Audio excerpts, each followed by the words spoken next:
Good evening. What a wonderful evening. It's a privilege to be here all together. My father, when he was in the Navy, spent time in Japan during the Korean War.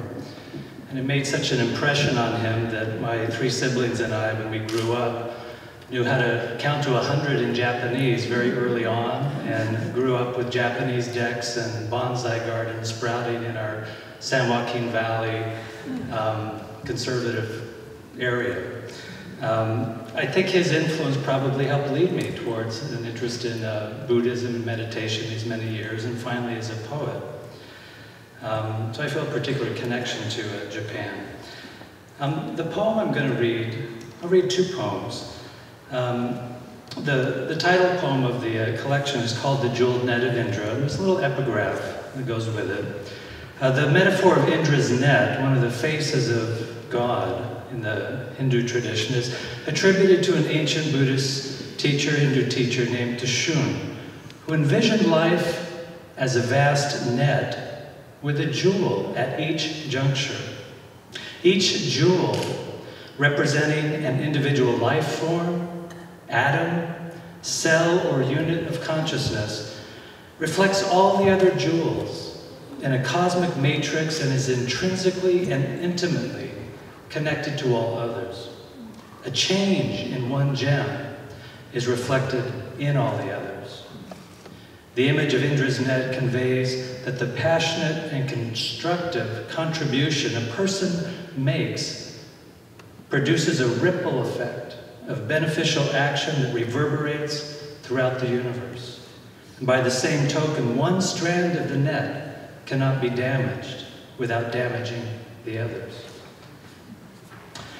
The poem actually came in a burst when I was driving back from a meeting from Sacramento. I go to once a month.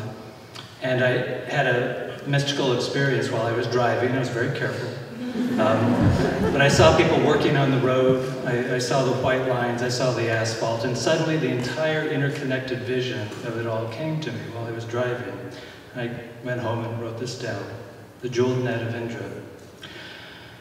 Driving down the freeway, remembering Hindu mythology, Indra's net, each intersecting weave holding a jewel, reflecting every other facet of every other jewel infinitely. Suddenly, I see the hands that paint the white lines, that lay the black asphalt.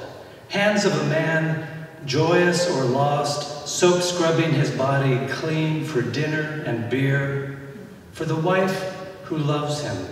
Hands that hold their tickets for London to see the grandmother, the hard-drinking pub matron whose body bore children in building rubble when the Nazi bombing relented. And if not for that war, would I be driving now, hands on the wheel, listening to the radio recount the birth of the child named Tsunami? After the storm that drove her mother into the hills, with the meager dollars I send to rebuild a village, minted with the Rosicrucian eye above the pyramid dreamed by this country's founders as the all-seeing vision of a world where not a sparrow falls that we don't know about, would I have known to send it? If not for the hands that flew the kite that drew electricity from the skies, that made its way into the flat-screened box that unveils this jewel-linked world 24 hours of every gleaming day. Weaving news with advertisements for clothes made by hands in China, nimbly sewing a dream of Hollywood and iPod and offering their bodies one by one for a better future. While the coal that fumes the electricity, that plunges the needle, drifts in air that circles a globe, that warms the ice caps, that melt into sea, that shifts the current, that loves the wind, that swirls from heaven to earth, stirring one storm after another, blowing its diaphanous passion over New Orleans or Natori, like a trumpet sinking the heart so low with blue notes that flood as a dark cure for what burns this illusion that anyone stands alone. Stranded on the roofs of our swollen houses, mouthing, "Save me," to a world whose millions of hands can turn up the volume loud enough to finally hear, or flick with a single click the entire interconnected vision of it all off.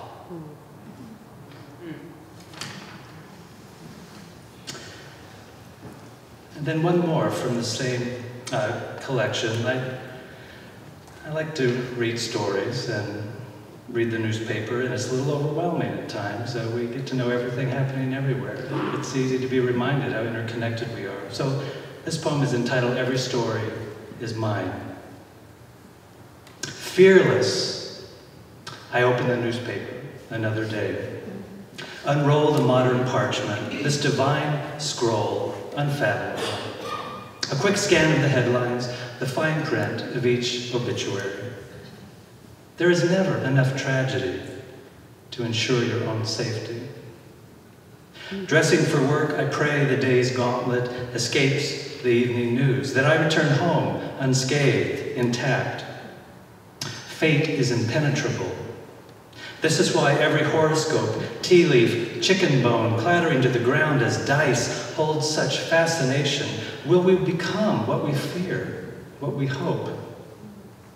Every step away brings me closer to what I run from. If I were to let the world roll through me as a flood, would I be saved or merely drown? There are no answers to such questions, though the front page begs each one. I finger each tattered edge, laughing, crying. Every story is mine. Thank you.